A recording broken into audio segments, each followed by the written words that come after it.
ਸਤਿ ਸ਼੍ਰੀ ਅਕਾਲ ਜੀ। ਮੇਰਾ ਨਾਂ ਨੇਹਾ ਹੈ। ਮੇਰੇ ਵਿਆਹ ਨੂੰ ਕੁਝ ਹੀ ਦਿਨ ਹੋਏ ਸਨ। ਮੇਰਾ ਘਰ ਵਾਲਾ ਮੇਰੇ ਨਾਲ ਕੁਝ ਅਜੀਬ ਜਿਹਾ ਵਿਹਾਰ ਕਰਦਾ ਸੀ। ਵਿਆਹ ਵਾਲੀ ਰਾਤ ਮੈਨੂੰ ਆਪਣੇ ਕਮਰੇ ਵਿੱਚ ਬੈਠੀ ਨੂੰ 3 ਘੰਟੇ ਹੋ ਗਏ ਸਨ ਤੇ ਮੈਂ ਆਪਣੇ ਘਰ ਵਾਲੇ ਦਾ ਇੰਤਜ਼ਾਰ ਕਰ ਰਹੀ ਸੀ। ਬੈਠੇ ਬੈਠੇ ਮੇਰੇ ਲੱਕ ਵਿੱਚ ਪੀੜ ਹੋਣ ਲੱਗ ਪਈ। ਮੈਂ ਅਚਾਨਕ ਘੜੀ ਵੱਲ ਵੇਖਿਆ ਤਾਂ ਰਾਤ ਦੇ 2 ਵੱਜ ਰਹੇ ਸਨ। ਮੈਂ ਬੜੀ ਹੈਰਾਨੀ ਨਾਲ ਵੇਖਿਆ ਕਿ ਅੱਜ ਤਾਂ ਮੇਰੀ ਪਹਿਲੀ ਰਾਤ ਹੈ। ਮੈਂ ਸੋਚਦੀ ਸੀ ਕਿ ਪਹਿਲੀ ਰਾਤ ਨੂੰ ਹੀ ਮੁੰਡਾ ਕੁੜੀ ਆਪਣੀ ਸਾਰੀ ਜ਼ਿੰਦਗੀ ਇੱਕ ਦੂਜੇ ਨਾਲ ਬਿਤਾਉਣ ਦੀਆਂ ਸਹੁੰ ਖਾਂਦੇ ਹਨ ਅਤੇ ਵਾਅਦੇ ਕਰਦੇ ਹਨ। ਮੈਂ ਹਾਲੇ ਤੱਕ ਆਪਣੇ ਘਰ ਵਾਲੇ ਨੂੰ ਕਦੀ ਵੀ ਨੇੜਿਓਂ ਨਹੀਂ ਵੇਖਿਆ ਸੀ। ਸਾਡੇ ਖਾਨਦਾਨ ਵਿੱਚ ਇਹ ਰਸਮਾਂ ਕੀਤੀਆਂ ਜਾਂਦੀਆਂ ਸਨ ਕਿ ਕੁੜੀ ਮੁੰਡਾ ਵਿਆਹ ਤੋਂ ਪਹਿਲਾਂ ਇੱਕ ਦੂਜੇ ਨੂੰ ਜਾਣ ਪਛਾਣ ਨਹੀਂ ਸਕਦੇ ਅਤੇ ਨਾ ਹੀ ਇਕੱਠੇ ਬੈਠ ਕੇ ਗੱਲਾਂ ਕਰ ਸਕਦੇ ਹਨ। ਮੇਰੀ ਛੋਟੀ ਭੈਣ ਮੇਰੇ ਘਰ ਵਾਲੇ ਦੀਆਂ ਬਹੁਤ ਤਾਰੀਫਾਂ ਕਰਦੀ ਸੀ। ਉਹ ਕਹਿੰਦੀ, ਜੀਜਾ ਜੀ ਬਹੁਤ ਚੰਗੇ ਹਨ। ਮੈਂ ਆਪਣੇ ਮਨ ਹੀ ਮਨ ਵਿੱਚ ਸੁਪਨੇ ਜਿਹੇ ਵੇਖਣ ਲੱਗੇ ਪਈ। ਮੈਨੂੰ ਆਪਣੀ ਸੁਹਾਗ ਰਾਤ ਦਾ ਬੜੇ ਚਿਰਾਂ ਤੋਂ ਹੀ ਇੰਤਜ਼ਾਰ ਸੀ। ਵਿਆਹ ਵਾਲੀ ਰਾਤ ਜਦੋਂ ਮੈਨੂੰ ਆਪਣੇ ਕਮਰੇ ਵਿੱਚ ਬਿਠਾਇਆ ਗਿਆ ਤਾਂ ਮੈਂ ਬੜੀ ਡਰੀ ਸਹਿਮੀ ਹੋਈ ਸੀ। ਆਪਣੇ ਘਰ ਵਾਲੇ ਦਾ 3 ਘੰਟੇ ਇੰਤਜ਼ਾਰ ਕਰਦੀ ਦੇ ਮੇਰੇ ਸਾਰੇ ਸੁਪਨੇ ਅਤੇ ਖਵਾਇਸ਼ਾਂ ਟੁੱਟ ਰਹੀਆਂ ਸਨ। ਮੈਂ ਇੱਕ ਵਾਰ ਤਾਂ ਸੋਚਿਆ ਕਿ ਬਾਹਰ ਜਾ ਕੇ ਦੇਖਾਂਗੇ ਉਹ ਕਿ ਹੈ ਕਿੱਥੇ, ਪਰ ਇੰਨੀ ਰਾਤ ਨੂੰ ਮੈਂ ਬਾਹਰ ਨਹੀਂ ਜਾ ਸਕਦੀ ਸੀ। ਮੈਨੂੰ ਨੀਂਦ ਆਉਣ ਲੱਗੀ ਅਤੇ ਮੈਂ ਬੈੱਡ ਨੂੰ ਪਿੱਠ ਲਾ ਕੇ ਬੈਠੀ ਹੀ ਸੌਂ ਗਈ। ਮੈਂ ਹੋਰ ਇੰਤਜ਼ਾਰ ਨਹੀਂ ਕਰ ਸਕਦੀ। ਉਦੋਂ ਹੀ ਅਚਾਨਕ ਦਰਵਾਜ਼ਾ ਖੁੱਲ੍ਹਣ ਦੀ ਆਵਾਜ਼ ਆਈ। ਮੈਂ ਡਰ ਕੇ ਉੱਠੀ ਅਤੇ ਵੇਖਿਆ ਕਿ ਕਮਰੇ ਵਿੱਚ ਤਾਂ ਹਨੇਰਾ ਹੀ ਬਹੁਤ ਸੀ। ਮੈਂ ਡਰਦੇ ਡਰਦੇ ਪੁੱਛਿਆ ਕਿ ਕੌਣ ਹੈ। ਮੈਨੂੰ ਕੋਈ ਪੈਰਾਂ ਦੀ ਵੀ ਆਵਾਜ਼ ਨਹੀਂ ਆਈ। ਮੈਂ ਆਵਾਜ਼ ਮਾਰੀ ਕਿ ਕੀ ਤੁਸੀਂ ਆਏ ਹੋ? ਕਮਰੇ ਵਿੱਚ ਇੰਨਾ ਹਨੇਰਾ ਕਿਉਂ ਹੈ? ਲਾਈਟ ਚਲੀ ਗਈ? ਮੈਂ ਇੱਕੋ ਹੀ ਸਾਹ ਵਿੱਚ ਕਿੰਨੇ ਹੀ ਸਵਾਲ ਪੁੱਛ ਲਏ। ਫਿਰ ਕਿਸੇ ਨੇ ਬੰਦੇ ਦੀ ਆਵਾਜ਼ ਵਿੱਚ ਖੰਗੂਰਾ ਮਾਰ ਕੇ ਬੋਲਿਆ ਕਿ ਮੈਂ ਹੀ ਹਾਂ, ਤੇਰਾ ਘਰ ਵਾਲਾ। ਮੇਰਾ ਦਿਲ ਜ਼ੋਰ ਜ਼ੋਰ ਨਾਲ ਧੜਕਣ ਲੱਗਾ। ਮੈਂ ਜਾਣਦੀ ਵੀ ਸੀ ਕਿ ਇਸ ਵੇਲੇ ਤਾਂ ਮੇਰਾ ਘਰ ਵਾਲਾ ਹੀ ਕਮਰੇ ਵਿੱਚ ਆ ਸਕਦਾ ਹੈ। ਮੈਨੂੰ ਇੱਦਾਂ ਲੱਗਦਾ ਸੀ ਕਿ ਜਿਵੇਂ ਆਪਣੇ ਘਰ ਵਾਲੇ ਨੂੰ ਵੇਖ ਕੇ ਮੇਰੀ ਸਾਰੀ ਥਕਾਵਟ ਦੂਰ ਹੋ ਗਈ ਹੋਵੇ। ਮੈਂ ਹੈਰਾਨ ਤਾਂ ਹੋਈ ਕਿ ਉਹਨਾਂ ਨੇ ਕਮਰੇ ਵਿੱਚ ਆਉਂਦੇ ਹੀ ਲਾਈਟ ਬੰਦ ਕਿਉਂ ਕਰ ਦਿੱਤੀ। ਜੇ ਲਾਈਟ ਗਈ ਹੁੰਦੀ ਤਾਂ ਮੋਮਬੱਤੀ ਜਾਂ ਬੈਟਰੀ ਕੋਈ ਕਮਰੇ ਵਿੱਚ ਲੈ ਕੇ ਹੀ ਆਉਣੀ ਸੀ। ਮੈਂ ਹਨੇਰੇ ਵਿੱਚ ਵੀ ਉਸ ਵੱਲ ਵੇਖ ਰਹੀ ਸੀ। ਮੈਂ ਉਸ ਨੂੰ ਆਪਣੇ ਕੋਲ ਆਉਂਦੇ ਹੋਏ ਮਹਿਸੂਸ ਕੀਤਾ। ਫਿਰ ਉਸਨੇ ਮੇਰੇ ਕੋਲ ਬੈਠ ਕੇ ਕਿਹਾ ਕਿ ਮੈਨੂੰ ਮਾਫ਼ ਕਰ ਦੇ। ਮੈਂ ਆਪਣੇ ਦੋਸਤਾਂ ਨਾਲ ਬਾਹਰ ਗੱਲਾਂ ਬਾਤਾਂ ਕਰ ਰਿਹਾ ਸੀ ਅਤੇ ਮੈਨੂੰ ਪਤਾ ਹੀ ਨਹੀਂ ਲੱਗਾ ਇੰਨਾ ਟਾਈਮ ਕਦੋਂ ਹੋ ਗਿਆ। ਉਸਨੇ ਕਿਹਾ ਕਿ ਮੇਰੇ ਦੋਸਤ ਮੈਨੂੰ ਆਉਣ ਹੀ ਨਹੀਂ ਦੇ ਰਹੇ ਸਨ ਅਤੇ ਬਸ ਮਜ਼ਾਕ ਹੀ ਕਰੀ ਜਾ ਰਹੇ ਸਨ। ਤੂੰ ਥੱਕ ਗਈ ਹੋਵੇਂਗੀ, ਤੂੰ ਸੌਂ ਜਾ ਹੁਣ, ਬਾਕੀ ਦੀਆਂ ਗੱਲਾਂ ਆਪਾਂ ਕੱਲ੍ਹ ਨੂੰ ਕਰਾਂਗੇ। ਮੈਨੂੰ ਉਸ ਦੀ ਆਵਾਜ਼ ਕੰਬਦੀ ਜਿਹੀ ਲੱਗੀ। ਉਹ ਬੋਲ ਵੀ ਰੁਕ ਕੇ ਰਿਹਾ ਸੀ। ਉਸ ਨੂੰ ਤਾਂ ਇਹੋ ਜਿਹੀ ਕੋਈ ਬਿਮਾਰੀ ਵੀ ਨਹੀਂ ਸੀ ਜੋ ਇੱਦਾਂ ਬੋਲਦਾ। ਉਹ ਮੇਰੇ ਨਾਲ ਇੱਦਾਂ ਗੱਲਾਂ ਕਰ ਰਿਹਾ ਸੀ ਜਿਵੇਂ ਉਸਨੂੰ ਸ਼ਰਮ ਆਉਂਦੀ ਹੋਵੇ। ਮੈਂ ਸੋਚਦੀ ਰਹੀ ਸੀ ਕਿ ਮੁੰਡਾ ਹੋ ਕੇ ਵੀ ਮੇਰੇ ਤੋਂ ਸ਼ਰਮਾ ਰਿਹਾ ਹੈ ਅਤੇ ਮੈਨੂੰ ਬੜੀ ਹੈਰਾਨੀ ਜਿਹੀ ਹੋਈ। ਮੈਨੂੰ ਆਪਣੀ ਛੋਟੀ ਭੈਣ ਦੀ ਗੱਲ ਯਾਦ ਆਈ ਕਿ ਉਸਨੇ ਮੈਨੂੰ ਕਿਹਾ ਸੀ ਕਿ ਦੀਦੀ ਜੀਜਾ ਜੀ ਗੱਲਾਂ ਕਰਦੇ ਸਾਡੇ ਤੋਂ ਸ਼ਰਮਾ ਰਹੇ ਸਨ। ਮੈਂ ਉਹਨਾਂ ਨੂੰ ਪੁੱਛਿਆ ਕਿ ਤੁਸੀਂ ਕਮਰੇ ਵਿੱਚ ਹਨੇਰਾ ਕਿਉਂ ਕੀਤਾ? ਤੁਸੀਂ ਮੈਨੂੰ ਦੇਖਣਾ ਨਹੀਂ ਚਾਹੁੰਦੇ? ਇਹ ਗੱਲ ਤਾਂ ਸੱਚ ਹੈ ਕਿ ਇੱਕ ਕੁੜੀ ਆਪਣੇ ਘਰ ਵਾਲੇ ਕਰਕੇ ਹੀ ਹਾਰ ਸ਼ਿੰਗਾਰ ਕਰਦੀ ਹੈ ਤਾਂ ਕਿ ਉਸ ਦਾ ਪਤੀ ਉਸ ਨੂੰ ਦੇਖ ਕੇ ਉਸ ਦੀ ਤਾਰੀਫ ਕਰੇ। ਉਹ ਕਿੰਨਾ ਚਿਰ ਚੁੱਪ ਕਰਕੇ ਬੈਠਾ ਰਿਹਾ ਅਤੇ ਫਿਰ ਬੋਲਿਆ, ਮੈਂ ਤੈਨੂੰ ਰੱਜ ਕੇ ਵੇਖ ਲਿਆ ਸੀ ਜਦੋਂ ਤੈਨੂੰ ਮੇਰੇ ਕੋਲ ਬਿਠਾਇਆ ਸੀ। ਤੁਸੀਂ ਬਹੁਤ ਸੋਹਣੇ ਹੋ, ਪਰ ਸਾਡੇ ਇਹ ਰਸਮ ਕੀਤੀ ਜਾਂਦੀ ਹੈ ਕਿ ਮੁੰਡਾ 1 ਮਹੀਨੇ ਤੱਕ ਕੁੜੀ ਦਾ ਮੂੰਹ ਨਹੀਂ ਵੇਖਦਾ ਤਾਂ ਕਿ ਉਹਨਾਂ ਦੀ ਜੋੜੀ ਨੂੰ ਨਜ਼ਰ ਨਾ ਲੱਗ ਜਾਵੇ ਅਤੇ ਨਾਲ ਹੀ ਉਹ ਇੱਕ ਦੂਜੇ ਨੂੰ ਚੰਗੀ ਤਰ੍ਹਾਂ ਸਮਝ ਲੈਣ। ਮੇਰੀ ਮੰਮੀ ਨੇ ਕਿਹਾ ਹੈ ਕਿ ਕੁਝ ਦਿਨ ਹਨੇਰਾ ਕਰਕੇ ਹੀ ਤੂੰ ਆਪਣੀ ਪਤਨੀ ਕੋਲ ਜਾਣਾ ਹੈ। ਮੈਨੂੰ ਉਸ ਦੀ ਗੱਲ ਬੜੀ ਅਜੀਬ ਜਿਹੀ ਲੱਗੀ, ਪਰ ਮੈਂ ਉਸ ਦੀ ਗੱਲ ਨੂੰ ਸੱਚ ਮੰਨ ਲਿਆ। ਮੈਂ ਉਸ ਨਾਲ ਕੋਈ ਬਹਿਸ ਨਹੀਂ ਕਰਨਾ ਚਾਹੁੰਦੀ ਸੀ। ਮੈਂ ਸੌਣ ਲਈ ਲੰਮੇ ਪੈ ਗਈ ਤਾਂ ਅਚਾਨਕ ਮੇਰਾ ਧਿਆਨ ਪਿਆ ਕਿ ਉਹ ਤਾਂ ਮੇਰੇ ਨਾਲੋਂ ਪਹਿਲਾਂ ਹੀ ਲੰਮੇ ਪੈ ਗਿਆ। ਮੈਨੂੰ ਬੜੀ ਰੀਝ ਸੀ ਕਿ ਮੈਂ ਉਸਦਾ ਚਿਹਰਾ ਤਾਂ ਵੇਖ ਲਵਾਂ। ਉਸੇ ਦਿਨ ਮੈਂ ਉਸ ਨੂੰ ਆਪਣਾ ਸਭ ਕੁਝ ਮੰਨ ਲਿਆ ਸੀ। ਜਿਸ ਦਿਨ ਉਹ ਬਰਾਤ ਲੈ ਕੇ ਆਇਆ ਸੀ ਅਤੇ ਉਸਨੇ ਸਿਹਰਾ ਸਜਾਇਆ ਹੋਇਆ ਸੀ ਮੋਤੀਆਂ ਦੀਆਂ ਲੜੀਆਂ ਕਰਕੇ, ਮੈਨੂੰ ਆਪਣੇ ਘਰ ਵਾਲੇ ਦਾ ਮੂੰਹ ਚੰਗੀ ਤਰ੍ਹਾਂ ਨਹੀਂ ਦਿਸਿਆ ਸੀ। ਇੱਦਾਂ ਹੀ ਰਾਤ ਬੀਤ ਗਈ। ਮੈਂ ਸੋਚਿਆ ਕਿ ਸਵੇਰੇ ਮੈਂ ਆਪਣੇ ਪਤੀ ਨੂੰ ਵੇਖਾਂਗੀ। ਜਦੋਂ ਸਵੇਰੇ ਨੂੰ ਮੇਰੀ ਅੱਖ ਖੁੱਲ੍ਹੀ ਅਤੇ ਮੈਂ ਪਾਸਾ ਪਲਟ ਕੇ ਵੇਖਿਆ ਤਾਂ ਮੇਰਾ ਪਤੀ ਤਾਂ ਬੈੱਡ 'ਤੇ ਹੈ ਹੀ ਨਹੀਂ ਸੀ। ਬਾਥਰੂਮ ਦਾ ਦਰਵਾਜ਼ਾ ਵੀ ਖੁੱਲ੍ਹਾ ਪਿਆ ਸੀ। ਮੈਂ ਫਟਾਫਟ ਉੱਠੀ ਅਤੇ ਕਮਰੇ ਵਿੱਚੋਂ ਬਾਹਰ ਚਲੀ ਗਈ। ਮੈਂ ਬਾਹਰ ਵੇਖਿਆ ਤਾਂ ਮੇਰੀ ਸੱਸ ਕੁਝ ਪਰੇਸ਼ਾਨ ਜਿਹੀ ਲੱਗ ਰਹੀ ਸੀ। ਉਹ ਮੈਨੂੰ ਵੇਖ ਕੇ ਹਲਕਾ ਜਿਹਾ ਹੱਸੀ। ਉਸਨੇ ਮੈਨੂੰ ਇਸ਼ਾਰਾ ਕਰਕੇ ਆਪਣੇ ਕੋਲ ਆਉਣ ਲਈ ਕਿਹਾ। ਮੈਂ ਉਹਨਾਂ ਕੋਲ ਗਈ ਅਤੇ ਨਾਲ ਹੀ ਮੈਂ ਆਲਾ ਦੁਆਲਾ ਦੇਖਣ ਲੱਗੀ ਕਿ ਮੇਰਾ ਘਰਵਾਲਾ ਕਿੱਥੇ ਚਲਾ ਗਿਆ। ਮੈਂ ਆਪਣੀ ਸੱਸ ਕੋਲ ਬੈਠੀ ਹੋਈ ਸੀ ਅਤੇ ਉਹਨੇ ਮੇਰੇ 'ਤੇ ਫੂਕ ਜਿਹੀ ਮਾਰੀ। ਉਹ ਕੁਝ ਪੜ੍ਹ ਰਹੀ ਸੀ ਅਤੇ ਮੈਂ ਸੋਚਿਆ ਉਹ ਮੇਰੇ ਲਈ ਹੀ ਕੁਝ ਪੜ੍ਹ ਰਹੀ ਸੀ, ਤਾਂ ਹੀ ਉਸਨੇ ਮੇਰੇ ਉੱਤੇ ਫੂਕ ਮਾਰੀ ਸੀ। ਮੈਨੂੰ ਆਪਣੇ ਘਰਵਾਲੇ ਦੀ ਗੱਲ ਯਾਦ ਆਈ ਕਿ ਸ਼ਾਇਦ ਇਹ ਮੇਰੇ ਅਤੇ ਮੇਰੇ ਘਰਵਾਲੇ ਲਈ ਪੜ੍ਹ ਰਹੀ ਹੈ। ਮੈਂ ਆਪਣੀ ਸੱਸ ਨੂੰ ਪੁੱਛਿਆ ਕਿ ਵਿੰਦਰ ਕਿੱਥੇ ਚਲੇ ਗਏ। ਉਹ ਮੈਨੂੰ ਘਰ ਵਿੱਚ ਕਿਤੇ ਦਿਸ ਨਹੀਂ ਰਹੇ। ਮੇਰੀ ਸੱਸ ਨੇ ਕਿਹਾ ਉਹ ਤਾਂ ਕੰਮ 'ਤੇ ਚਲਾ ਗਿਆ ਹੈ। ਮੈਂ ਫਿਰ ਘੜੀ ਵੱਲ ਵੇਖਿਆ ਤਾਂ ਹਾਲੇ ਤਾਂ 7 ਹੀ ਵਜੇ ਸਨ। ਮੇਰਾ ਪਤੀ ਕਿਸੇ ਵੱਡੇ ਅਫਸਰ ਨਾਲ ਰਹਿੰਦਾ ਸੀ ਅਤੇ ਉਹਦਾ ਦਫ਼ਤਰ ਜਾਣ ਦਾ ਟਾਈਮ 9 ਵਜੇ ਦਾ ਸੀ, ਪਰ ਉਹ ਅੱਜ 7 ਵਜੇ ਹੀ ਕਿਵੇਂ ਚਲਾ ਗਿਆ। ਮੈਨੂੰ ਇੱਦਾਂ ਲੱਗਦਾ ਸੀ ਜਿਵੇਂ ਮੇਰੀ ਸੱਸ ਮੇਰੀਆਂ ਅੱਖਾਂ ਪੜ੍ਹ ਰਹੀ ਹੋਵੇ। ਸੱਸ ਨੇ ਕਿਹਾ ਉਹਦੇ ਦਫ਼ਤਰ ਜਾਣ ਦਾ ਕੋਈ ਪੱਕਾ ਟਾਈਮ ਨਹੀਂ। ਜਦੋਂ ਵੀ ਅਫਸਰ ਫੋਨ ਕਰਦਾ ਹੈ ਉਸਨੂੰ ਉਦੋਂ ਹੀ ਜਾਣਾ ਪੈਂਦਾ ਹੈ। ਅੱਜ ਉਸਦੇ ਦੋਸਤ ਦਾ ਮੋਟਰਸਾਈਕਲ ਖਰਾਬ ਹੋ ਗਿਆ। ਉਸਨੂੰ ਵੀ ਨਾਲ ਲੈ ਕੇ ਜਾਣਾ ਸੀ, ਤਾਂ ਕਰਕੇ ਟਾਈਮ ਨਾਲ ਚਲਾ ਗਿਆ ਅਤੇ ਸ਼ਾਮ ਨੂੰ ਵੀ ਆਪਣੇ ਦੋਸਤਾਂ ਨਾਲ ਗੱਲਾਂ ਬਾਤਾਂ ਕਰਨ ਲੱਗ ਜਾਂਦਾ ਹੈ ਤਾਂ ਰਾਤ ਨੂੰ ਵੀ ਘਰ ਲੇਟ ਹੀ ਆਉਂਦਾ ਹੈ। ਤੂੰ ਰੋਟੀ ਖਾ ਲੈ। ਮੇਰਾ ਦਿਲ ਕਰਦਾ ਸੀ ਕਿ ਮੈਂ ਆਪਣੀ ਸੱਸ ਨੂੰ ਪੁੱਛ ਲਵਾਂ ਕਿ ਕੀ ਵਿੰਦਰ ਦਾ ਵਿਆਹ ਉਹਦੀ ਮਰਜ਼ੀ ਤੋਂ ਬਿਨਾਂ ਕੀਤਾ ਹੈ। ਉਹ ਤਾਂ ਰਾਤ ਨੂੰ ਵੀ ਮੇਰੇ ਕੋਲ ਨਹੀਂ ਆਇਆ ਅਤੇ ਨਾ ਹੀ ਸਵੇਰੇ ਉਸਨੇ ਮੈਨੂੰ ਬੁਲਾਇਆ, ਅਤੇ ਇੱਦਾਂ ਕਿੱਦਾਂ ਕੰਮ 'ਤੇ ਚਲਾ ਗਿਆ। ਭਲਾ ਕੋਈ ਆਪਣੇ ਵਿਆਹ ਤੋਂ ਦੂਜੇ ਦਿਨ ਵੀ ਕੰਮ 'ਤੇ ਜਾਂਦਾ ਹੈ। ਮੈਂ ਚੁੱਪ ਕਰਕੇ ਬੈਠੀ ਸੀ ਅਤੇ ਦੂਜੇ ਕਮਰੇ ਵਿੱਚੋਂ ਕੋਈ ਮੁੰਡਾ ਨਿਕਲਿਆ ਅਤੇ ਮੈਂ ਫਟਾਫਟ ਆਪਣੇ ਸਿਰ 'ਤੇ ਚੁੰਨੀ ਲੈ ਲਈ। ਮੇਰੀ ਸੱਸ ਨੇ ਮੈਨੂੰ ਕਿਹਾ ਕਿ ਇਹ ਤੇਰਾ ਦਿਓਰ ਹੈ। ਮੈਂ ਉਸਨੂੰ ਸਤਿ ਸ਼੍ਰੀ ਅਕਾਲ ਬੁਲਾਈ ਅਤੇ ਉਹ ਮੈਨੂੰ ਆਪਣੀਆਂ ਅੱਖਾਂ ਨਾਲ ਹੀ ਜਵਾਬ ਦੇ ਗਿਆ। ਮੇਰਾ ਸਾਰਾ ਦਿਨ ਵੀ ਬੈਠੀ ਦਾ ਹੀ ਬੀਤ ਗਿਆ, ਪਰ ਮੈਨੂੰ ਮੇਰੀ ਸੱਸ ਕੁਝ ਪਰੇਸ਼ਾਨ ਜਿਹੀ ਲੱਗ ਰਹੀ ਸੀ ਕਿਉਂਕਿ ਉਹ ਤਾਂ ਬੜੀ ਖੁਸ਼ ਰਹਿਣ ਵਾਲੀ ਔਰਤ ਸੀ। ਮੈਨੂੰ ਲੱਗਦਾ ਸੀ ਕਿ ਮੇਰੀ ਅਤੇ ਸੱਸ ਦੀ ਬਹੁਤ ਬਣਿਆ ਕਰੇਗੀ, ਪਰ ਉਹ ਤਾਂ ਮੇਰੇ ਨਾਲ ਚੰਗੀ ਤਰ੍ਹਾਂ ਗੱਲ ਵੀ ਨਹੀਂ ਕਰਦੀ ਸੀ। ਮੈਂ ਜਦੋਂ ਉਸਨੂੰ ਬੁਲਾਉਂਦੀ ਤਾਂ ਉਹ ਆਪਣੇ ਖਿਆਲਾਂ ਵਿੱਚੋਂ ਨਿਕਲ ਕੇ ਫਿਰ ਮੇਰੀ ਗੱਲ ਸੁਣਦੀ ਸੀ। ਸਾਡੇ ਘਰ 'ਚ ਮੇਰਾ ਪਤੀ, ਦਿਓਰ, ਸੱਸ ਅਤੇ ਨਨਾਣ ਹੀ ਰਹਿੰਦੇ ਸਨ। ਮੇਰੀ ਨਨਾਣ ਮੈਨੂੰ ਕਹਿੰਦੀ ਕਿ ਭਾਬੀ ਤੁਸੀਂ ਤਿਆਰ ਹੋ ਕੇ ਵੀਰੇ ਦਾ ਇੰਤਜ਼ਾਰ ਕਰ ਰਹੇ ਹੋ, ਤੁਸੀਂ ਮੇਰੇ ਨਾਲ ਵੀ ਬਹਿ ਕੇ ਗੱਲਾਂ ਕਰ ਲਿਆ ਕਰੋ। ਮੈਂ ਕਿਹਾ ਮੈਂ ਤੁਹਾਡੇ ਕੋਲ ਹੀ ਹਾਂ, ਮੈਂ ਤੇਰੇ ਵੀਰ ਨਾਲ ਕੋਈ ਜ਼ਰੂਰੀ ਗੱਲ ਕਰਨੀ ਆ। ਤਾਂ ਉਹ ਵਾਪਸ ਆਪਣੇ ਕਮਰੇ ਵਿੱਚ ਚਲੀ ਗਈ। ਮੈਂ ਆਪਣੇ ਕਮਰੇ ਦਾ ਦਰਵਾਜ਼ਾ ਬੰਦ ਕਰ ਲਿਆ। ਕਾਫੀ ਰਾਤ ਹੋ ਗਈ ਸੀ। ਮੇਰਾ ਧਿਆਨ ਵਾਰ-ਵਾਰ ਘੜੀ ਵੱਲ ਹੀ ਜਾ ਰਿਹਾ ਸੀ। ਪਤਾ ਨਹੀਂ ਉਹ ਕਿੱਥੇ ਰਹਿ ਗਿਆ ਸੀ। ਮੇਰੀ ਸੱਸ ਮੈਨੂੰ ਆਵਾਜ਼ਾਂ ਮਾਰ ਰਹੀ ਸੀ ਕਿ ਨੇਹਾ ਆ ਜਾ ਪੁੱਤ, ਰੋਟੀ ਖਾ ਲੈ। ਮੈਂ ਆਪਣੇ ਕਮਰੇ ਵਿੱਚੋਂ ਬਾਹਰ ਚਲੀ ਗਈ ਅਤੇ ਬਰਾਂਡੇ ਵਿੱਚ ਬੈਠ ਕੇ ਰੋਟੀ ਖਾਣ ਲੱਗੀ। ਮੇਰਾ ਦਿਓਰ ਵੀ ਲਾਗੇ ਬੈਠ ਕੇ ਰੋਟੀ ਖਾ ਰਿਹਾ ਸੀ। ਮੈਨੂੰ ਲੱਗਾ ਜਿੱਦਾਂ ਉਹ ਚੋਰੀ ਮੈਨੂੰ ਵੇਖਦਾ ਹੋਵੇ। ਮੈਂ ਉਸ ਵੱਲ ਵੇਖਿਆ ਤਾਂ ਉਸਨੇ ਆਪਣਾ ਧਿਆਨ ਭਟਕਾ ਲਿਆ ਅਤੇ ਰੋਟੀ ਵਿਚਾਲੇ ਹੀ ਛੱਡ ਕੇ ਘਰੋਂ ਬਾਹਰ ਚਲਾ ਗਿਆ। ਮੇਰੇ ਦਿਮਾਗ ਵਿੱਚ ਬੜੇ ਖਿਆਲ ਆ ਰਹੇ ਸੀ। ਮੈਂ ਸੋਚ ਰਹੀ ਸੀ ਕਿ ਮੇਰੇ ਨਾਲ ਹੋ ਕੀ ਰਿਹਾ ਹੈ। ਮੈਂ ਆਪਣੇ ਕਮਰੇ ਵਿੱਚ ਜਾ ਕੇ ਰੋਣ ਲੱਗ ਪਈ। ਮੈਨੂੰ ਲੱਗਦਾ ਸੀ ਕਿ ਮੈਂ ਆਪਣੇ ਪਤੀ ਨੂੰ ਪਸੰਦ ਨਹੀਂ ਹਾਂ ਅਤੇ ਉਹ ਮੈਨੂੰ ਨਫ਼ਰਤ ਕਰਦਾ ਹੋਵੇਗਾ ਜਾਂ ਉਹ ਕਿਸੇ ਹੋਰ ਕੁੜੀ ਨੂੰ ਪਿਆਰ ਕਰਦਾ ਹੋਵੇਗਾ। ਮੈਂ ਅਜੇ ਸੋਚ ਹੀ ਰਹੀ ਸੀ ਕਿ ਮੇਰੇ ਕਮਰੇ ਦੀ ਲਾਈਟ ਬੰਦ ਹੋ ਗਈ। ਮੇਰਾ ਪਤੀ ਦੂਜੇ ਪਾਸੇ ਵੱਲ ਮੂੰਹ ਕਰਕੇ ਬੈਠਾ ਸੀ। ਮੈਂ ਅੱਜ ਉਸ ਨਾਲ ਸਾਰੀ ਗੱਲ ਕਲੀਅਰ ਕਰਨੀ ਚਾਹੁੰਦੀ ਸੀ। ਮੈਂ ਬਿਨਾਂ ਕੁਝ ਬੋਲੇ ਹੀ ਉਸ ਕੋਲ ਜਾ ਕੇ ਬਹਿ ਗਈ। ਮੈਂ ਆਪਣਾ ਮੋਢਾ ਉਹਦੇ ਮੋਢੇ ਨਾਲ ਜੋੜ ਕੇ ਬਹਿ ਗਈ ਅਤੇ ਉਹ ਉੱਠ ਕੇ ਫਟਾਫਟ ਮੇਰੇ ਤੋਂ ਦੂਰ ਹੋ ਕੇ ਬਹਿ ਗਿਆ। ਮੈਂ ਆਪਣੇ ਪਤੀ ਵੱਲ ਵੇਖਿਆ ਅਤੇ ਹੌਲੀ ਜਿਹੀ ਉਸ ਕੋਲ ਜਾ ਕੇ ਉਸ ਦਾ ਹੱਥ ਫੜ ਲਿਆ। ਉਹਨੇ ਝਟਪਟ ਮੇਰੇ ਤੋਂ ਆਪਣਾ ਹੱਥ ਵੀ ਛੁਡਵਾ ਲਿਆ। ਮੈਨੂੰ ਕਹਿੰਦਾ ਕਿ ਤੂੰ ਜਿਹੜੀ ਵੀ ਗੱਲ ਕਰਨੀ ਹੈ ਜਲਦੀ ਕਰ, ਮੈਂ ਬਹੁਤ ਥੱਕਿਆ ਹੋਇਆ ਹਾਂ, ਮੈਨੂੰ ਨੀਂਦ ਆ ਰਹੀ ਹੈ। ਮੈਂ ਉਹਦੀ ਇਹ ਗੱਲ ਸੁਣ ਕੇ ਰੋਣ ਲੱਗ ਪਈ ਅਤੇ ਮੈਂ ਕਿਹਾ ਮੈਂ ਤੁਹਾਨੂੰ ਪਸੰਦ ਨਹੀਂ ਹਾਂ ਜਾਂ ਤੁਸੀਂ ਕਿਸੇ ਹੋਰ ਕੁੜੀ ਨੂੰ ਪਸੰਦ ਕਰਦੇ ਹੋ। ਜੇ ਇਹੋ ਜਿਹੀ ਕੋਈ ਗੱਲ ਸੀ ਤਾਂ ਤੁਸੀਂ ਵਿਆਹ ਤੋਂ ਪਹਿਲਾਂ ਹੀ ਦੱਸ ਦਿੰਦੇ। ਉਸਨੇ ਕਿਹਾ ਮੈਂ ਕਿਸੇ ਨੂੰ ਪਸੰਦ ਨਹੀਂ ਕਰਦਾ।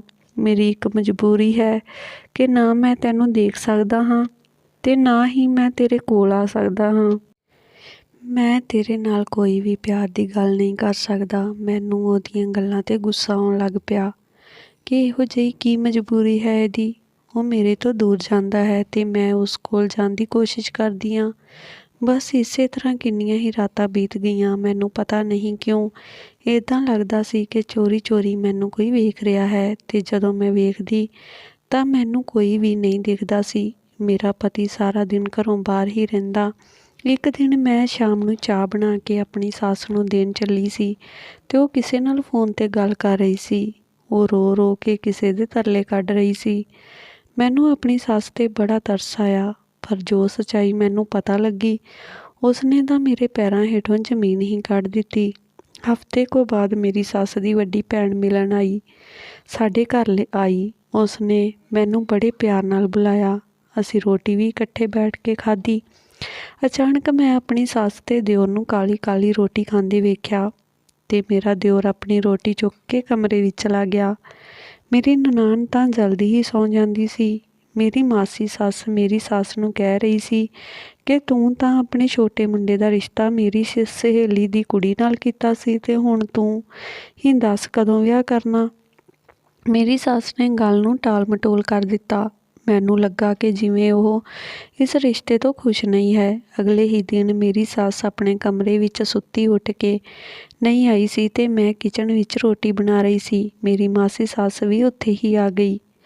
ਮੈਂ ਉਹਨੂੰ ਕਿਹਾ ਕਿ ਮਾਸੀ ਜੀ ਤੁਸੀਂ ਚਾਹ ਪੀ ਲਓ ਤੇ ਮੈਂ ਤੁਹਾਡੇ ਲਈ ਰੋਟੀ ਲੈ ਕੇ ਆਉਂਦੀ ਹਾਂ। ਮਾਸੀ ਮੈਨੂੰ ਕਹਿਣ ਲੱਗੀ ਕਿ ਵਿੰਦਰ ਕਿਤੇ ਨਜ਼ਰ ਨਹੀਂ ਆਉਂਦਾ। ਮੈਂ ਕੱਲ੍ਹ ਦੀ ਆਈ ਹੋਈ ਹਾਂ ਤੇ ਉਹ ਮੈਨੂੰ ਮਿਲਣ ਵੀ ਨਹੀਂ ਆਇਆ। ਮੈਂ ਕਿਹਾ ਮਾਸੀ ਜੀ ਉਹ ਸਵੇਰ ਤੋਂ ਹੀ ਕੰਮ 'ਤੇ ਚਲੇ ਜਾਂਦੇ ਹਨ। ਉਹ ਮੈਨੂੰ ਕਹਿੰਦੀ ਕਿ ਰਾਤ ਨੂੰ ਤਾਂ ਘਰ ਆਉਂਦਾ ਹੈ। ਮੈਂ ਕਿਹਾ ਰਾਤ ਨੂੰ ਵੀ ਹਨੇਰੇ ਹੋਏ ਹੀ ਘਰ ਆਉਂਦੇ ਹਨ। ਮਾਸੀ ਚੁੱਪ ਕਰ ਗਈ ਤੇ ਆਪਣੀ ਚਾਹ ਪੀਣ ਲੱਗ ਪਈ। ਅਚਾਨਕ ਮੈਨੂੰ ਆਪਣੀ ਸੱਸ ਦੀ ਛੋਟੀ ਭੈਣ ਦਾ ਖਿਆਲ ਆਇਆ ਤੇ ਮੈਂ ਮਾਸੀ ਨੂੰ ਪੁੱਛਿਆ ਕਿ ਤੁਹਾਡੀ ਛੋਟੀ ਭੈਣ ਤੁਹਾਡੇ ਨਾਲ ਨਾਰਾਜ਼ ਕਿਉਂ ਹੈ। ਮੰਮੀ ਰੋਜ਼ ਹੀ ਤੁਹਾਡੀ ਛੋਟੀ ਭੈਣ ਦੇ ਤਰਲੇ ਕਰਦੀ ਰਹਿੰਦੀ ਹੈ, ਪਰ ਉਹ ਭੋਰਾ ਵੀ ਤਰਸ ਨਹੀਂ ਕਰਦੀ। ਮਾਸੀ ਹੈਰਾਨ ਹੋ ਕੇ ਮੇਰੇ ਮੂੰਹ ਵੱਲ ਵੇਖੀ ਜਾ ਰਹੀ ਸੀ। ਮਾਸੀ ਨੇ ਕਿਹਾ ਅਸੀਂ ਤਾਂ ਬਸ ਦੋ ਹੀ ਭੈਣਾਂ ਹਾਂ। ਮੈਂ ਉਸ ਦੀ ਇਹ ਗੱਲ ਸੁਣ ਕੇ ਹੈਰਾਨ ਹੋ ਗਈ। ਸੋਚਣ ਲੱਗੀ ਕਿ ਜੇ ਉਹਨਾਂ ਦੀ ਕੋਈ ਛੋਟੀ ਭੈਣ ਨਹੀਂ ਹੈ ਤਾਂ ਉਹ ਰੋ ਰੋ ਕੇ ਕਿਸ ਦੇ ਤਰਲੇ ਕੱਢ ਰਹੀ ਸੀ। ਮਾਸੀ ਵੀ ਸੋਚਾਂ ਵਿੱਚ ਪੈ ਗਈ। ਮੇਰੀ ਸੱਸ ਨੇ ਮਾਸੀ ਨੂੰ ਕਿਹਾ ਕਿ ਮੈਂ ਆਪਣੇ ਛੋਟੇ ਮੁੰਡੇ ਦਾ ਵਿਆਹ ਹੁਣ ਉੱਥੇ ਨਹੀਂ ਕਰਨਾ। ਮੈਂ ਕਿਹਾ ਜੇ ਤੁਸੀਂ ਉੱਥੇ ਵਿਆਹ ਨਹੀਂ ਕਰਨਾ ਸੀ ਤਾਂ ਪਹਿਲਾਂ ਰਿਸ਼ਤਾ ਹੀ ਨਹੀਂ ਜੋੜਨਾ ਸੀ। ਸੱਸ ਨੇ ਕਿਹਾ ਕਿ ਹੁਣ ਛੋਟੇ ਮੁੰਡੇ ਦੀ ਆਪਣੀ ਮਰਜ਼ੀ ਆ, ਮੈਂ ਕੁਝ ਵੀ ਨਹੀਂ ਕਰ ਸਕਦੀ। ਮੇਰੇ ਦੋਵੇਂ ਮੁੰਡੇ ਹੱਥਾਂ ਵਿੱਚੋਂ ਨਿਕਲ ਚੁੱਕੇ ਹਨ। ਉਹ ਆਪਣੀ ਮਰਜ਼ੀ ਦੇ ਮਾਲਕ ਬਣ ਗਏ ਹਨ। ਮੈਂ ਬਹੁਤ ਦੁਖੀ ਹਾਂ ਉਹਨਾਂ ਤੋਂ।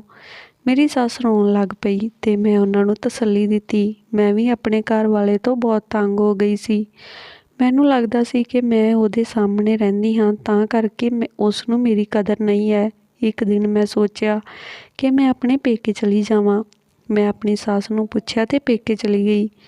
ਮੈਂ ਬਸ ਬੈਠੀ ਸੋਚ ਹੀ ਰਹੀ ਸੀ ਕਿ ਮੈਂ ਆਪਣੀ ਮੰਮੀ ਨੂੰ ਕੀ ਕਹਾਂਗੀ। ਮੰਮੀ ਨੇ ਕਿਹੋ ਜਿਹੇ ਇਨਸਾਨ ਨਾਲ ਮੇਰਾ ਵਿਆਹ ਕੀਤਾ ਹੈ, ਜਿਸ ਨੇ ਅਜੇ ਤੱਕ ਮੇਰਾ ਮੂੰਹ ਤੱਕ ਨਹੀਂ ਵੇਖਿਆ ਤੇ ਨਾ ਹੀ ਮੇਰੇ ਨਾਲ ਇੱਕ ਰਾਤ ਵੀ ਰਿਹਾ ਹੈ। ਮੈਂ ਹਾਲੇ ਆਪਣੇ ਘਰ ਦੇ ਗੇਟ ਮੂਹਰੇ ਹੀ ਸੀ ਤੇ ਕੋਈ ਕੋਰੀਅਰ ਵਾਲਾ ਬੰਦਾ ਵੀ ਆਇਆ ਹੋਇਆ ਸੀ। ਮੈਂ ਕਿਹਾ ਕਿਸ ਦੀ ਚਿੱਠੀ ਆਈ ਹੈ। ਮੈਂ ਜਦੋਂ ਉਸ ਨੂੰ ਖੋਲ੍ਹ ਕੇ ਵੇਖਿਆ ਤਾਂ ਉਸ ਦੇ ਉੱਤੇ ਮੇਰਾ ਨਾਂ ਲਿਖਿਆ ਹੋਇਆ ਸੀ। ਮੈਂ ਜਦੋਂ ਚਿੱਠੀ ਖੋਲ੍ਹ ਕੇ ਚੰਗੀ ਤਰ੍ਹਾਂ ਪੜ੍ਹੀ ਤਾਂ ਮੇਰੇ ਪੈਰਾਂ ਹੇਠੋਂ ਜ਼ਮੀਨ ਹੀ ਨਿਕਲ ਗਈ। ਮੈਂ ਉੱਥੇ ਵੀ ਆਪਣੇ ਕਮਰੇ ਵਿੱਚ ਬੈਠੀ ਸੋਚਦੀ ਰਹਿੰਦੀ ਸੀ ਕਿ ਮੇਰੇ ਨਾਲ ਵਿਆਹ ਦੇ ਨਾਂ 'ਤੇ ਇਹ ਕੀ ਖੇਡ ਖੇਡੀ ਜਾ ਰਹੀ ਹੈ। ਮੈਂ ਉਸ ਚਿੱਠੀ ਨੂੰ ਪੜ੍ਹ ਕੇ ਜਿਵੇਂ ਆਪਣਾ ਦਿਮਾਗ ਹੀ ਖਰਾਬ ਕਰ ਲਿਆ ਹੋਵੇ। ਮੈਂ ਸਾਰਾ ਦਿਨ ਆਪਣੇ ਘਰੇ ਚੁੱਪ ਕਰਕੇ ਬੈਠੀ ਰਹੀ। ਮੈਂ ਆਪਣੀ ਛੋਟੀ ਭੈਣ ਨੂੰ ਕਿਹਾ ਕਿ ਮੈਨੂੰ ਆਪਣੇ ਜੀਜੇ ਦੀ ਫੋਟੋ ਦਿਖਾ ਜਿਹੜੀ ਤੂੰ ਵਿਆਹ 'ਤੇ ਖਿੱਚੀ ਸੀ। ਉਸਨੇ ਮੈਨੂੰ ਸਾਡੇ ਵਿਆਹ 'ਤੇ ਖਿੱਚੀ ਹੋਈ ਇੱਕ ਫੋਟੋ ਦਿਖਾਈ ਤੇ ਉਹ ਤਾਂ ਬਹੁਤ ਸੋਹਣਾ ਅਤੇ ਜਵਾਨ ਮੁੰਡਾ ਸੀ। ਮੈਂ ਕੋਈ ਵੀ ਗੱਲ ਆਪਣੇ ਪੇਕਿਆਂ ਨੂੰ ਨਾ ਦੱਸੀ। ਮੈਂ ਕੁਝ ਦਿਨਾਂ ਬਾਅਦ ਹੀ ਆਪਣੇ ਸਹੁਰੇ ਘਰ ਵਾਪਸ ਆਈ। ਮੈਂ ਸਾਰੀ ਸੱਚਾਈ ਸਾਹਮਣੇ ਲਿਆਉਣਾ ਚਾਹੁੰਦੀ ਸੀ। ਰਾਤ ਨੂੰ ਫਿਰ ਉਹੀ ਬੰਦਾ ਮੇਰੇ ਕਮਰੇ ਵਿੱਚ ਆਇਆ ਜਿਹੜਾ ਪਿਛਲੇ 1 ਮਹੀਨੇ ਤੋਂ ਮੇਰਾ ਪਤੀ ਬਣ ਕੇ ਆਉਂਦਾ ਸੀ। ਸਵੇਰ ਹੁੰਦੇ ਹੀ ਉਹ ਚਲਾ ਜਾਂਦਾ ਸੀ। ਉਹ ਮੇਰੇ ਜਜ਼ਬਾਤਾਂ ਨਾਲ ਕਿਉਂ ਖੇਡ ਰਿਹਾ ਸੀ, ਪਰ ਹੁਣ ਤਾਂ ਮੈਂ ਖੁਦ ਵੀ ਇਹੀ ਚਾਹੁੰਦੀ ਸੀ ਕਿ ਉਹ ਮੇਰੇ ਕਮਰੇ ਵਿੱਚ ਨਾ ਆਏ। ਕਿਉਂਕਿ ਉਹ ਮੇਰਾ ਪਤੀ ਹੈ ਹੀ ਨਹੀਂ ਸੀ। ਉਹ ਜਦੋਂ ਰਾਤ ਨੂੰ ਹਨੇਰੇ ਵਿੱਚ ਮੇਰੇ ਕਮਰੇ ਵਿੱਚ ਆਇਆ ਤਾਂ ਮੈਂ ਉਹਨੂੰ ਪੁੱਛਿਆ ਕਿ ਮੈਂ ਪੇਕੇ ਗਈ ਹੋਈ ਸੀ ਤਾਂ ਤੁਸੀਂ ਮੈਨੂੰ ਬਿਲਕੁਲ ਯਾਦ ਨਹੀਂ ਕੀਤਾ। ਉਸ ਨੇ ਘਬਰਾ ਕੇ ਕਿਹਾ ਕਿ ਤੂੰ ਮੇਰੀ ਪਤਨੀ ਹੈ, ਮੈਂ ਤੈਨੂੰ ਕਿੱਦਾਂ ਭੁੱਲ ਸਕਦਾ ਹਾਂ। ਮੈਂ ਉਸ ਨੂੰ ਕਿਹਾ ਕਿ ਮੈਂ ਤੁਹਾਡੇ ਕੋਲ ਆਉਣਾ ਚਾਹੁੰਦੀ ਹਾਂ, ਮੈਂ ਤੁਹਾਡੇ ਬਿਨਾਂ ਨਹੀਂ ਰਹਿ ਸਕਦੀ। ਮੈਂ ਇਹੋ ਜਿਹੇ ਵਹਿਮਾਂ ਭਰਮਾਂ 'ਤੇ ਕੋਈ ਯਕੀਨ ਨਹੀਂ ਕਰਦੀ। ਹੁਣ ਮੈਨੂੰ ਦੱਸੋ ਕਿ ਤੁਸੀਂ ਲਾਈਟ ਜਗਾਓਗੇ ਜਾਂ ਮੈਂ ਜਗਾ ਦੇਵਾਂ। ਉਸਨੇ ਕਿਹਾ ਮੇਰੀ ਮਜਬੂਰੀ ਹੈ, ਮੈਂ ਤੈਨੂੰ ਪਹਿਲਾਂ ਵੀ ਕਿਹਾ ਸੀ ਕਿ ਤੂੰ ਮੇਰੀ ਗੱਲ ਨੂੰ ਝੂਠ ਸਮਝੇ ਜਾਂ ਸੱਚ, ਪਰ ਮੈਂ ਤੇਰੇ ਨਾਲ ਕੁਝ ਵੀ ਨਹੀਂ ਕਰ ਸਕਦਾ। ਜੇ ਤੂੰ ਮੈਨੂੰ ਰੋਜ਼ ਇਸੇ ਤਰ੍ਹਾਂ ਤੰਗ ਕਰੇਂਗੀ ਤਾਂ ਮੈਂ ਤੇਰੇ ਕਮਰੇ ਵਿੱਚ ਹੀ ਨਹੀਂ ਆਵਾਂਗਾ। ਉਹ ਇਹ ਗੱਲ ਕਹਿ ਕੇ ਕਮਰੇ ਵਿੱਚੋਂ ਬਾਹਰ ਚਲਾ ਗਿਆ। ਉਹ ਦੂਜੀ ਰਾਤ ਫਿਰ ਮੇਰੇ ਕਮਰੇ ਵਿੱਚ ਸੌਂ ਗਿਆ। ਮੈਂ ਸੋਫੇ 'ਤੇ ਲੰਮੀ ਪਈ ਸੋਚ ਰਹੀ ਸੀ ਕਿ ਕਿਵੇਂ ਮੈਂ ਇਹਦਾ ਸੱਚ ਸਾਹਮਣੇ ਲਿਆਵਾਂ।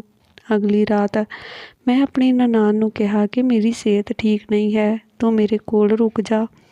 ਉਹ ਮੇਰੇ ਕੋਲ ਬੈਠ ਗਈ ਅਤੇ ਮੈਂ ਰਸੋਈ ਵਿੱਚ ਪਾਣੀ ਪੀਣ ਲਈ ਗਈ ਤਾਂ ਉਹਦੇ ਦੁੱਧ ਵਿੱਚ ਨੀਂਦ ਦੀਆਂ ਗੋਲੀਆਂ ਮਿਲਾ ਦਿੱਤੀਆਂ ਅਤੇ ਮੈਂ ਉਸਨੂੰ ਉਹ ਦੁੱਧ ਪਿਲਾ ਦਿੱਤਾ।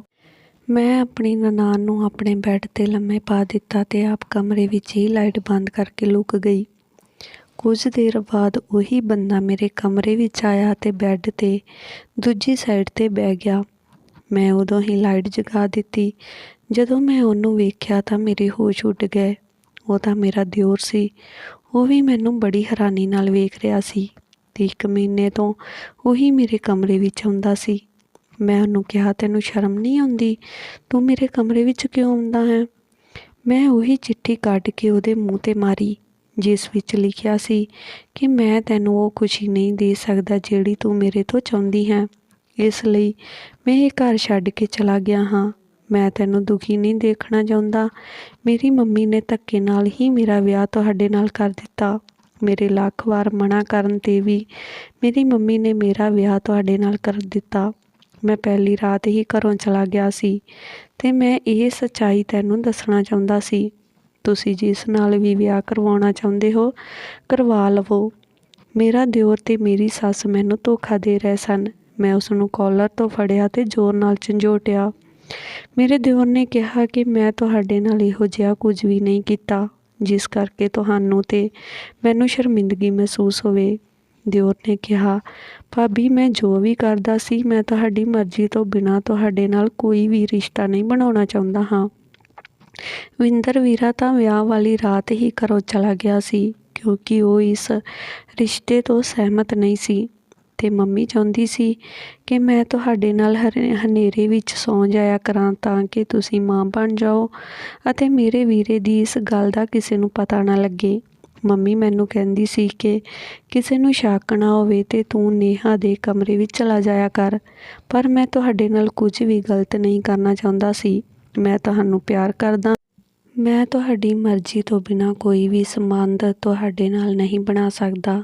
ਮੈਂ ਉਸ ਨੂੰ ਕਿਹਾ ਕਿ ਮੈਂ ਇੱਥੇ ਸਿਰਫ ਸੱਚ ਪਤਾ ਕਰਨ ਲਈ ਹੀ ਆਈ ਹਾਂ ਅਤੇ ਤੁਸੀਂ ਸਾਰਿਆਂ ਨੇ ਰਲ ਕੇ ਮੈਨੂੰ ਧੋਖਾ ਦਿੱਤਾ। ਮੈਂ ਇਸ ਘਰ ਨਾਲ ਆਪਣਾ ਕੋਈ ਵੀ ਰਿਸ਼ਤਾ ਨਹੀਂ ਰੱਖਣਾ ਚਾਹੁੰਦੀ। ਮੈਂ ਸਵੇਰ ਨੂੰ ਹੀ ਫਿਰ ਆਪਣੇ ਪੇਕੇ ਪਹੁੰਚ ਗਈ ਅਤੇ ਉਹਨਾਂ ਨੂੰ ਸਾਰੀ ਗੱਲ ਦੱਸ ਦਿੱਤੀ। ਕੁਝ ਮਹੀਨਿਆਂ ਬਾਅਦ ਮੇਰੀ ਸੱਸ ਸਾਡੇ ਘਰ ਆਈ ਅਤੇ ਉਸਨੇ ਸਾਡੇ ਘਰ ਸਾਰਿਆਂ ਤੋਂ ਮਾਫ਼ੀ ਮੰਗੀ। ਉਹ ਮੇਰਾ ਰਿਸ਼ਤਾ ਮੇਰੇ ਦਿਓਰ ਨਾਲ ਹੀ ਮੰਗਣ ਲੱਗੀ। ਭੈਣ ਜੀ ਤੁਹਾਨੂੰ ਮੇਰੇ ਵਿਨੇ ਨਾਲੋਂ ਵਧੀਆ ਰਿਸ਼ਤਾ ਹੋਰ ਕਿਤੇ ਵੀ ਨਹੀਂ ਮਿਲਣਾ। ਸਾਰੀ ਗਲਤੀ ਮੇਰੀ ਹੀ ਹੈ। ਮੇਰੀ ਗਲਤੀ ਦੀ ਸਜ਼ਾ ਤੁਹਾਡੀ ਕੁੜੀ ਨੂੰ ਮਿਲ ਰਹੀ ਹੈ। ਮੇਰੀ ਸੱਸ ਨੇ ਬਹੁਤ ਤਰਲੇ ਕੱਢੇ ਕਿ ਮੈਂ ਮੰਨ ਜਾਵਾਂ। ਮੇਰੇ ਮੰਮੀ ਡੈਡੀ ਬਹੁਤ ਚੰਗੇ ਸਨ ਅਤੇ ਉਹਨਾਂ ਨੇ ਮੇਰਾ ਰਿਸ਼ਤਾ ਫਿਰ ਮੇਰੇ ਦਿਓਰ ਨਾਲ ਹੀ ਕਰ ਦਿੱਤਾ। ਸੱਚ ਹੀ ਕਹਿੰਦੇ ਹਨ ਕਿ ਔਰਤ ਹੀ ਔਰਤ ਦੀ ਸਭ ਤੋਂ ਵੱਡੀ ਦੁਸ਼ਮਣ ਹੁੰਦੀ ਹੈ। ਮੇਰੀ ਸੱਸ ਵਿੰਦਰ ਬਾਰੇ ਸਾਰਾ ਕੁਝ ਜਾਣਦੇ ਹੋਏ ਵੀ ਮੇਰੀ ਜ਼ਿੰਦਗੀ ਬਰਬਾਦ ਕਰ ਰਹੀ ਸੀ ਤਾਂ ਕਿ ਮੇਰੇ ਮੁੰਡੇ ਕਰਕੇ ਸਾਡੇ ਭਾਈਚਾਰੇ ਵਿੱਚ ਬੇਇੱਜ਼ਤੀ ਨਾ ਹੋ ਜਾਵੇ। ਮੇਰਾ ਦੂਜਾ ਵਿਆਹ ਮੇਰੇ ਦਿਓਰ ਵਿਨੇ ਨਾਲ ਹੋ ਗਿਆ ਸੀ। ਮੇਰਾ ਪਹਿਲਾ ਘਰ ਵਾਲਾ ਵਿੰਦਰ ਸ਼ਰਮ ਮਾਰੇ ਹੀ ਘਰ ਨਹੀਂ ਆਉਂਦਾ ਸੀ। ਮੇਰੀ ਸੱਸ ਆਪਣੇ ਵੱਡੇ ਮੁੰਡੇ ਦੀ ਦੂਰੀ ਕਰਕੇ ਹੀ ਪਰੇਸ਼ਾਨ ਰਹਿੰਦੀ ਸੀ ਅਤੇ ਨਾਲੇ ਉਹ ਕਹਿੰਦੀ ਕਿ ਮੈਨੂੰ ਮੇਰੇ ਗੁਨਾਹਾਂ ਦੀ ਸਜ਼ਾ ਮਿਲ ਗਈ ਹੈ ਕਿ ਮੇਰਾ ਪੁੱਤ ਮੇਰੇ ਤੋਂ ਬਹੁਤ ਦੂਰ ਚਲਾ ਗਿਆ।